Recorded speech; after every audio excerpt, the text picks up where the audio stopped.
In awe of grace, I bow my head to thee. Thy mercy's breath no mortal tongue can tell. Your grace extends where the shadows dwell. In wondrous love, my soul now finds its rest.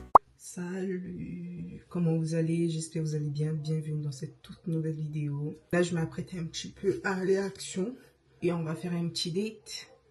Un petit date avec notre Seigneur Jésus-Christ. Ok. On va faire un petit date avec lui. On va essayer de lui parler. On va essayer de papoter un petit peu comme d'habitude. Dans la vie, soyez toujours de bonne humeur. Soyez toujours joyeux. Déjà, le fait d'être vivante, d'être debout, c'est déjà une grâce en fait. C'est déjà une grâce. Il faut juste remercier le Seigneur pour ça. Faut que j'arrête de dire en fait. Parce que je répète vraiment beaucoup dans mes vidéos. Et faut que j'arrête vraiment de dire ça. En fait, moi je mets énormément de parfum. Le nom, celui que j'ai, c'est pour homme, mais c'est pas grave de toute façon. C'est le Sport de Dior. Ils sont hyper bons, donc du coup n'hésitez pas. Ça sent tellement bon. Du coup, bah, je me vaporise un petit peu avec. Hein. Ah, j'ai la flemme. On y va au petit rendez-vous. On va essayer de papoter. Un petit rendez-vous avec God. Des fois, ça fait aussi du bien. Je vous promets, ça fait tellement du bien. Et là, des questions aussi qui reviennent. Beaucoup qui disent, ouais, non pas dans ma dernière vidéo, bien évidemment, mais en général, il y a des gens qui disent, mais moi aussi, je t'ai commencé aussi avant. Mais comment tu fais pour savoir si Dieu t'aime? Comment tu fais pour savoir si Dieu t'entend? Les gens qui disent, ouais, tout le monde dit, ouais, ah ouais, mais Dieu m'aime et tout, Dieu t'aime. Mais comment tu fais pour savoir si Dieu t'aime? On verra dans cette vidéo, ok? On va essayer d'aborder ce sujet-là et on verra bien ce que Dieu nous dira et on y va. Oh Christ, whose mercy like a river flows, in gratitude my heart its song bestows. From sin's abyss your love has set me free. In awe of grace I bow my head to thee. Thy mercy's breath no mortal tongue can tell. Your grace extends where the shadows dwell. In wondrous love my soul now finds its rest. Your precious blood has made my spirit blessed. Je devais acheter un truc à Lidl, parce que Lidl il est juste à côté. Mais j'ai pas eu le temps de... Pas j'ai pas eu le temps, mais j'ai pas vraiment faim. Mais je me dis, ouais, si je mange pas, c'est pas bon. Mais bon, bref. Vu là, il fait beau. Ces temps-ci, il fait très beau. Une fois, j'avais entendu quelqu'un dire... J'étais en train de manger et tout pendant ma pause. Et il y avait quelqu'un qui parlait, qui disait, ouais, moi... Bon, en fait, la personne qui disait... Moi, je sais pas comment les gens font pour croire en Dieu et tout. Dieu n'existe pas. Je suis athée. En fait, la personne parlait, c'était un groupe de personnes qui parlaient avec ses amis et tout. Bref, ils parlaient et tout. Et j'étais là, ça m'a fait tellement mal au cœur. Je me suis dit, mais comment c'est possible de ne pas croire en Dieu? Comment c'est possible? Comment c'est possible? Je me dis, mais en fait, chacun a ses convictions, chacun croit ce qu'il veut et tout, mais je me dis, mais ce monde, arrivé à un moment, tu dois te poser, tu dois t'asseoir et tu dois te dire, mais ce monde, il a été créé comment? Le monde, il n'a pas, la Terre n'a pas apparu comme ça. Le monde n'est pas apparu comme ça d'un coup, en fait. Pas du tout. Pas du tout. Là, forcément, il faut forcément croire forcément en quelque chose. Je sais pas comment ils font. Et je me dis, mais comment c'est possible de dire ce genre de choses? Non, moi, je ne crois pas en Dieu. Pour moi, Dieu n'existe pas. Bah, si Dieu n'existe pas, bah, comment la Terre a été créée? Ils vont dire, ouais, par le Big Bang, je ne sais quoi. Mais ça, je crois pas du tout en ça. Comment l'homme a été créé? Disant l'homme provient d'Homo sapiens. Ok, mais cet Homo sapiens, comment il a été créé? Comment il a apparu sur Terre? Ok, avant d'apparaître sur Terre, la Terre a été créée quand même. Comment la Terre a été créée? Et qui a créé l'univers? Ok, on va mettre à côté la Terre. Mais l'univers en question, comment l'univers a été créé? Il y a forcément une force surnaturelle qui a été mise en place. Donc du coup, je me dis, mais en réfléchissant, bah c'est pas logique. Forcément, je dois te dire, il y a forcément quelqu'un qui a créé ça en fait. L'univers n'est pas apparu comme ça d'un coup. La Terre n'est pas apparue comme ça d'un coup. Il y a forcément quelqu'un qui l'a créé, tu vois. Mais bon, bref, ça c'est un autre sujet. Et aussi, je ne sais pas si je vous ai dit, si je vous ai montré ce livre-là. On va essayer de papoter un petit peu. Si je vous ai montré ce livre-là, en fait, c'est un livre. Attendez, c'est un petit. On avait ça, le lecteur de la Bible. Il est hyper bien. Et ce qui est bien, c'est que à l'intérieur, vous avez en fait les jours. En fait, chaque jour a un verset. Par exemple, admettons, aujourd'hui, on est mardi. Oui, c'est ça. Aujourd'hui est mardi. Et à l'intérieur, vous avez le verset du jour. Vous avez, par exemple, mardi, temps. Et vous avez le verset à côté. Et ça vous pousse en fait à aller lire la Bible, à aller lire dans la Bible. Et en dessous, vous avez l'explication du verset, en quelque sorte. L'explication du verset et ce que Dieu veut que tu fasses en fait en ce jour, en fait, à travers ce verset. Et je trouve ça trop bien. Je trouve ça vraiment bien. Donc n'hésitez vraiment pas. Ça, c'est un cadeau que j'ai réussi, franchement. Merci. Et franchement, merci beaucoup. En fait, j'ai cherché tellement, c'est tellement difficile de l'avoir. Si vous voulez l'avoir, n'hésitez pas, allez-y. Parce que oui, moi, je suis à Paris. Du coup, vous pouvez aller à la librairie chrétienne de Châtelet et vous allez trouver. Ou soit vous pouvez aussi trouver en ligne si vous arrivez à trouver. Mais moi, j'avoue que j'ai vraiment eu du mal à trouver. Du coup, j'ai demandé à une pote et elle me l'a offert. Donc, du coup, c'est ça. Du coup, là, comme j'ai dit, aujourd'hui, ça sera un petit date et tout. Un petit date avec Jésus, un petit date avec notre Seigneur Jésus-Christ. Et vous allez vous poser la question, mais celle-là, elle raconte quoi? Celle-là, elle raconte quoi? Comment c'est un petit date avec Dieu? Mais oui! En fait, je vous promets que des fois, il faut faire un petit date. Il faut dire, ok, Seigneur, aujourd'hui, on va essayer d'être ensemble et tout. On va essayer de parler, toi et moi. On va essayer de se connaître. Toi, tu me connais mieux. Mais moi, je veux plus te connaître encore plus davantage. Je sais que tu m'aimes en fait. Je sais que tu m'aimes. Mais moi, je veux te connaître encore plus. Je veux encore mieux connaître ta parole. Je veux te voir en fait dans ma vie. Et pour cela, on va s'organiser tel jour. Vous fixez une date. Ok, d'accord. Tel jour, je vais sortir, je vais m'habiller, tout ça, un petit make-up et tout ça. Et sortir, aller dans un petit parc ou dans un petit coin et prendre sa Bible. Elle est là, ma Bible. Et prendre la Bible et il commence à lire la parole. Commence à lire. Et bien avant de lire, il faut aussi prier. C'est très important, il faut prier. Et je dis, Seigneur, ok, d'accord, aujourd'hui, c'est toi et moi. Toi et moi. Je vais te connaître plus. Je vais te connaître plus davantage. Et voilà. On va essayer de papoter un petit peu. La plupart des gens, ils disent, comment tu fais pour savoir si Dieu t'aime vraiment?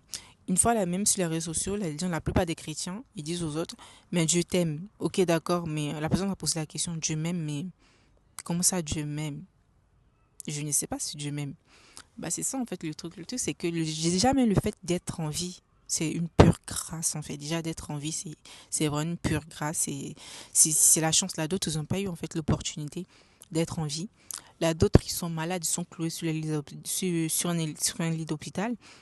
Mais toi, tu as la force, tu me regardes en ce moment. Moi, j'ai la chance, en fait, d'être là. J'ai cette pure grâce d'être en vie et de pouvoir vous parler, de pouvoir lire sa parole aussi, de pouvoir lire sa parole, de pouvoir le connaître.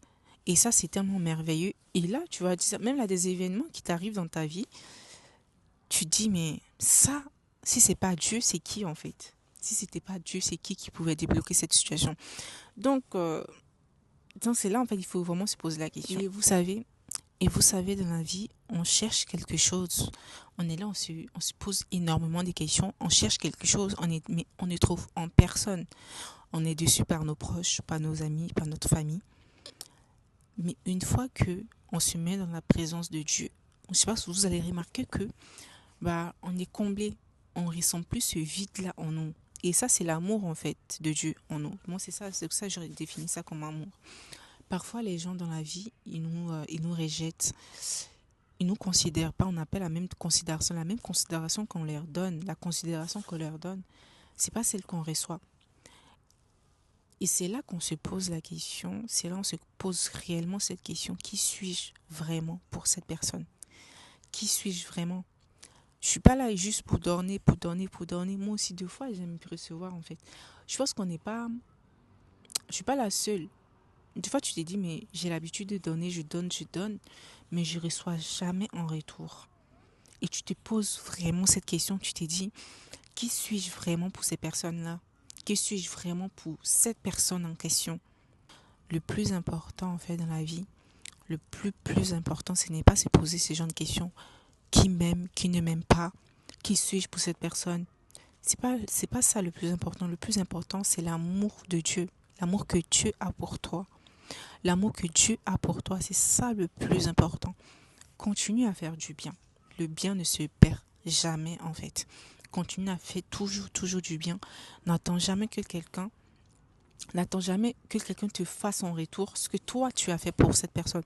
Si tu réfléchis comme ça, est-ce que ça prouve pas vraiment que tu aimes vraiment cette personne? C'est que ce que tu veux forcément recevoir quelque chose. Arrête de te poser ce genre de questions. Dis-toi que Dieu m'aime. C'est le plus important. C'est l'amour que Dieu a pour moi. C'est ça qui compte le plus. C'est ça qui compte le plus. Le plus important, c'est l'amour que Dieu a pour moi. Je m'en fous si les autres m'aiment, si les autres ne m'aiment pas. Si telle personne ne m'apprécie pas, ça, ce n'est pas mon problème. Le plus important, c'est l'amour que Dieu a pour moi. Et une fois que j'ai ça, cela me suffit largement. Et l'amour de Dieu, il est plein de bonté. Il est plein de grâce. Il ne dépend pas de mes erreurs, de mes échecs du passé. Non, pas du tout. L'amour, en fait, de Dieu, Dieu, il m'aime tel que je suis. Avec mes fautes, avec mes défauts. Il m'aime tel que je suis, c'est le plus important. Si aujourd'hui tu te poses beaucoup de questions, tu te sens vide, tu te sens rejeté, tu as l'impression que la timidité prend le dessus, sache que l'amour de Dieu peut te restaurer. L'amour de Dieu, il est patient, il est plein de bonté. Il est patient, ça veut dire quoi? Ça veut dire que Dieu, il est là, il te regarde, il ne va pas te rejeter comme les autres. Il te laisse prendre ton temps, il te laisse le temps en fait. Il te laisse le temps et c'est ça qui est tellement bon. Aujourd'hui, il y a plein de gens qui ne sont pas patients. Quand on fait une petite erreur, ils nous rejettent automatiquement. Quand on fait une petite erreur, ils nous pointent du doigt. Mais Dieu n'est pas comme ça. Dieu veut te laisser du temps. Bien vrai que là, je parle de l'amour et tout. J'ai dit, ouais, Dieu m'aime. Dieu, il est bonté, il est miséricorde. Mais vous allez vous poser la question, vous allez dire, mais comment on sait que Dieu nous aime réellement? Comment on sait que Dieu nous aime réellement? Et ça, c'est une question, c'est une très très bonne question. Cette question, si je me suis posée énormément plein de fois.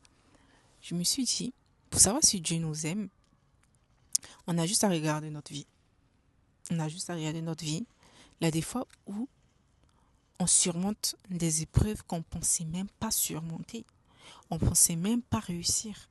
Tu passes un examen, tu te dis non, cet examen-là, c'est sûr, je ne vais même pas l'avoir. Et tu es là. Je donne juste mon expérience. Quand je passais mon permis, la vidéo, elle est même sur ma page. Je passais mon permis de conduire. Je ne pensais pas vraiment l'avoir. Pour dire vrai, je ne pensais pas vraiment l'avoir. Mais qu'est-ce que j'ai fait? J'ai cru en Dieu. Je me suis accrochée. Même si tu penses que tu ne vas pas l'avoir, il faut quand même prier. Il faut quand même prier. Et Dieu a permis que je puisse avoir ce permis. Pourquoi? Parce qu'il m'aime. La plupart des gens vont dire, non mais le permis, tout le monde peut avoir le permis. Non, pas tout le monde. Là, les gens, ils ont échoué 7 fois dans le permis. Là, d'autres, mais ils n'ont jamais eu le permis en fait. Mais si moi, j'ai eu le permis, si Dieu m'a permis d'avoir ça, c'est parce qu'il m'aime. C'est parce qu'il a des projets pour moi.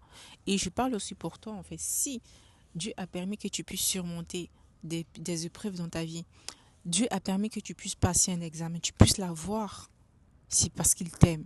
Un verset dans la Bible, il faut que je retrouve le verset dans Jérémie 31, verset 3 qui dit « Je t'aime d'un amour éternel, c'est pourquoi je te conserve ma bonté. » C'est tellement beau, c'est tellement beau. Dieu dit quoi? Dieu dit quoi en fait dans ce verset? Dieu dit « Je t'aime d'un amour éternel. » Ça veut dire même jusqu'à la fin du monde, Dieu continuera à t'aimer. Des bons projets pour toi.